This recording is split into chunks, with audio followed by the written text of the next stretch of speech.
Welcome to yet another episode of Not Yet Mature, the podcast series talking about life and business, the mix between the two, and hopefully allowing the entrepreneur and founder to find some insights of what the path looks like, or rather, should look like ahead.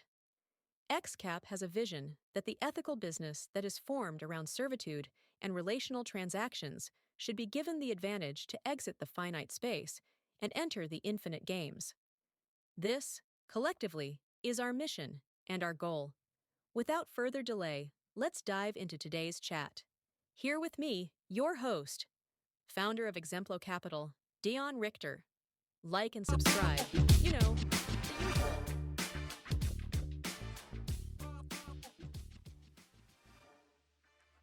Welcome back, and let's continue this journey with the third section, talking about running a business on God's blueprint. You know, a lot of entrepreneurs get into business chasing something more than money. It's not just about profit margins or growth metrics, it's about meaning. It's about purpose. The hope that what we're building will validate us. That it will say something about who we are and why our life matters. But here's the painful truth. Most of us discover, often too late, that this search for satisfaction in success leaves us feeling emptier than we expected. Before we go any further, just consider this. Studies show that entrepreneurs are twice as likely to battle depression than the average person.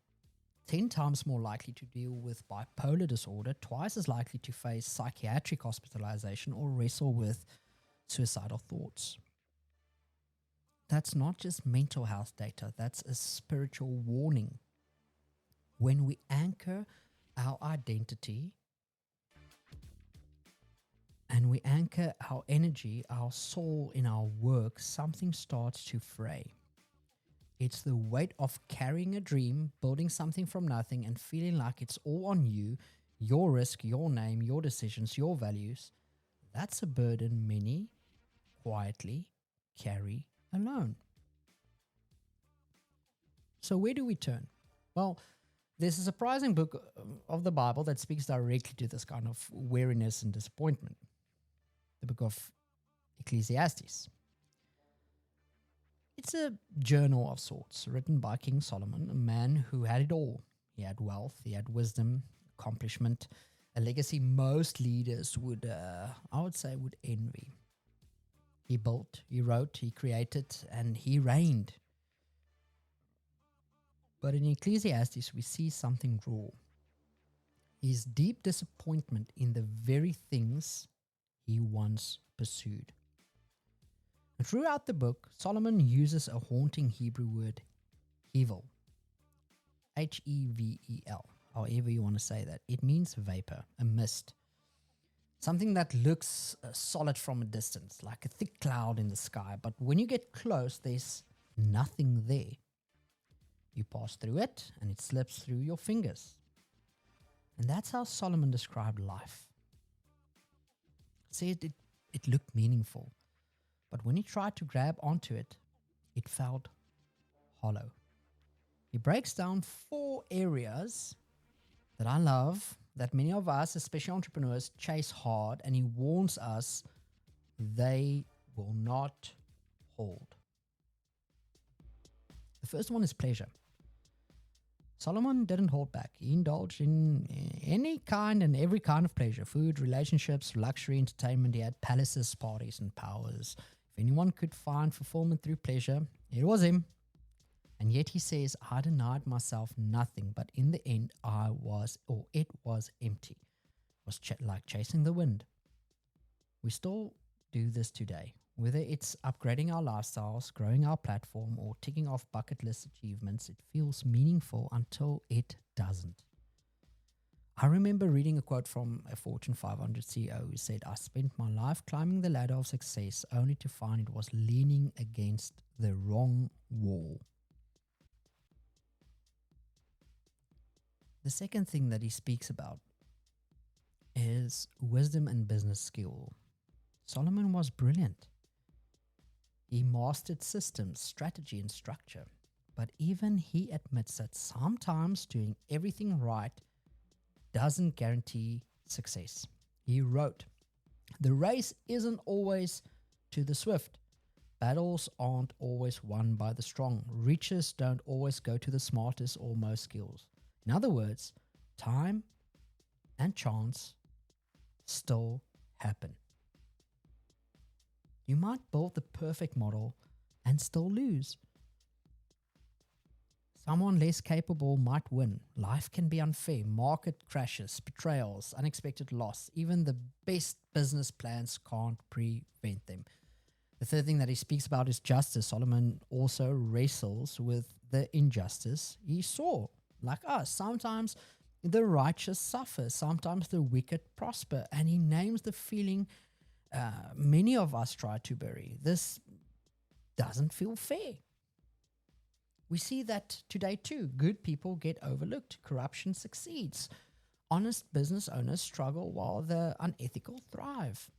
Solomon names this injustice and says, if you expect this world to always reward righteousness, you will be disappointed. You won't be a disappointment. You will be disappointed. The next one, he talks about legacy and succession. Solomon also laments that all he built might one day fall into the hands of someone who ruins it. Your work, your whole life to build something excellent, but the next person may squander it. You can pass on assets, but not wisdom. Believe me, I've tried. You can leave a company, you cannot leave character. History is full of legacies lost in one generation.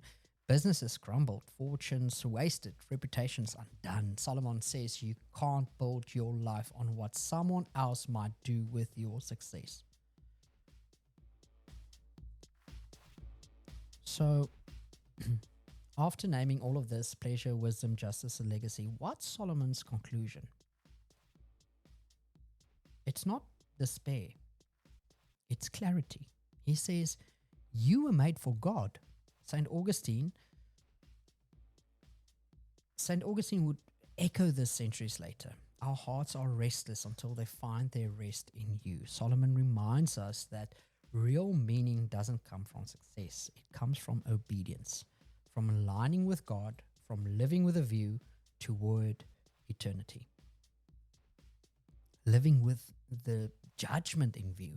Solomon also urges us to live with the awareness that life is short, yet judgment is real.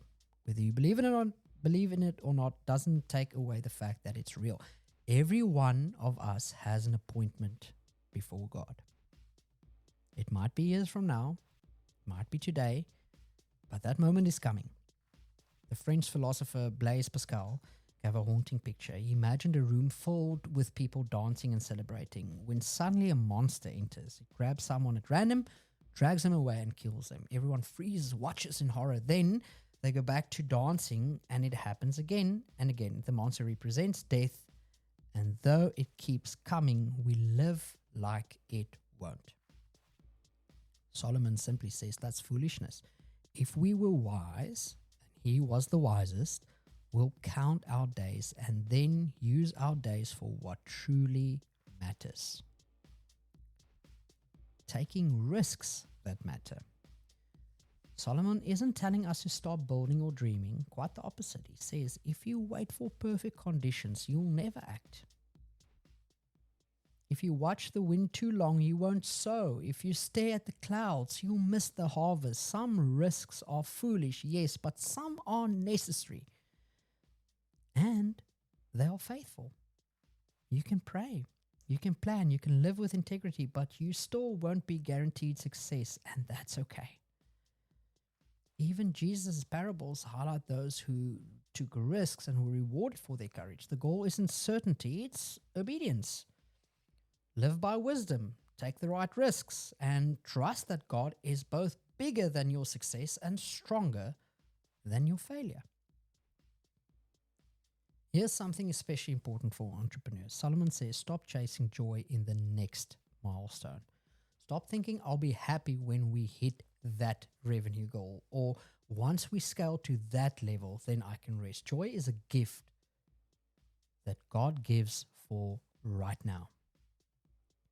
If you're not content today, success will not fix it. If you're anxious now, hitting that next goal won't quite quiet your soul. If we can put it like that. Blaise Pascal once wrote, he said, "We never live, we only hope to live. We are always preparing to be happy, but we never actually are." So here's a challenge for all of us. Be excellent at what you do. Build with passion, dream big, but don't serve your work. Use your work to serve God. If success comes, celebrate. If failure comes, endure. But never let either one define you, because at the end of the day, you were not made to build empires under the sun. You were made to walk with the God who reigns above it all. And in the next episode, we'll explore more what it means to do exactly that, to use your work as a form of worship, surrender to the King who gave you your breath. We'll talk about the responsibilities we have as stewards and owners and entrepreneurs, and how that responsibility is a biblical call in our actions. Up till next time.